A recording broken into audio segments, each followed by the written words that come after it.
రాజన్న సిరిసిల్ల జిల్లాలో మాజీ మంత్రి బీఆర్ఎస్ వర్కింగ్ ప్రెసిడెంట్ కేటీఆర్ పర్యటించారు. ఎల్లారెడ్డిపేట మండలం గొల్లపల్లిలో శ్రీ సీతారామచంద్ర స్వామి కళ్యాణంలో ఆయన పాల్గొన్నారు. ఈ సందర్భంగా స్వామివారికి కేటీఆర్ ప్రత్యేక పూజలు నిర్వహించారు. రాష్ట్ర ప్రజలు సుఖ సంతోషాలతో ఉండాలని ఆ భగవంతుణ్ణి ప్రార్థించినట్లు కేటీఆర్ తెలిపారు.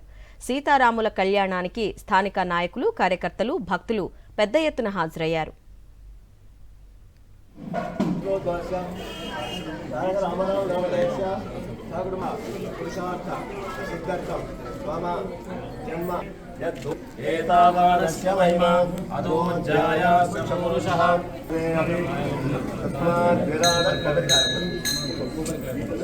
ఓం కేశవాయ నమః, ఓం గోవిందాయ నమః, ఓం విష్ణవే నమః.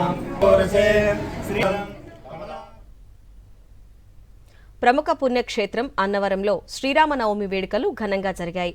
రత్నగిరిపై కొలువైన శ్రీ సత్యనారాయణ స్వామి సన్నిధిలో సీతారాముల దివ్య కళ్యాణం వైభవంగా జరిగింది.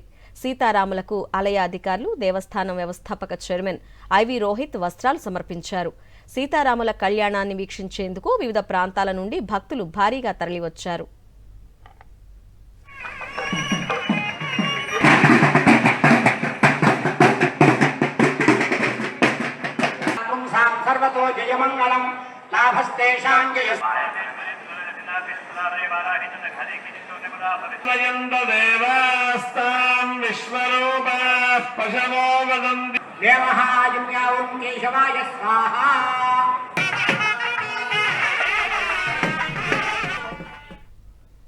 దుండిగల్ శ్రీ సచ్చిదానంద స్వామి ఆశ్రమంలో శ్రీరామనవమి వేడుకలు వైభవంగా జరిగాయి.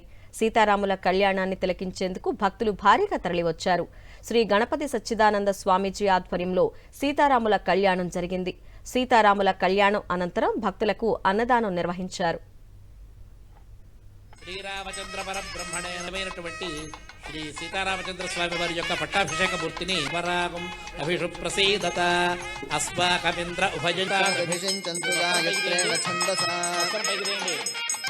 ఓముత్సృజత. జన్మించినటువంటి ఏదో ఒక సుకృత విశేషం వల్ల మనుష్య జన్మ తీసుకుని ఈరోజు గురువు రణ్యోదక అమ్మవారి చేతికి ముట్టించి అక్కడ ఇవ్వండి, మీరు చేయి పట్ట మొదలు పట్టండి. సాలంకృత సహిరణ్యోదక కన్యాదానమహం కరిష్యం దేవీముపహ్వయే శ్రీర్మాదేవి.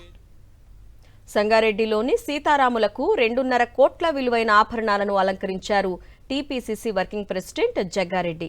మంత్రులు రామ్ మందిర్ యువసేన, రామ్ మందిర్ ఆలయ కమిటీ పెద్దల సహకారంతో శ్రీరామ సీతారాముల కోసం ప్రత్యేకంగా 2.5 కోట్ల విలువైన ఆభరణాలను తయారు చేశారు. సీతారాముల వారికి 2 కిలోల 250 గ్రాముల బంగారంతో కిరీటం, కంఠాభరణాలు, వడ్డాణం, పద్మపాదాలు, ధనస్సు, బాణం, యజ్ఞోపవేతం, నయనాలు, తిలకాలు, ముక్కుపోగు, వెండితో ఆదిశేషుడు, వెండి కళ్యాణ పీటలు చేయించారు.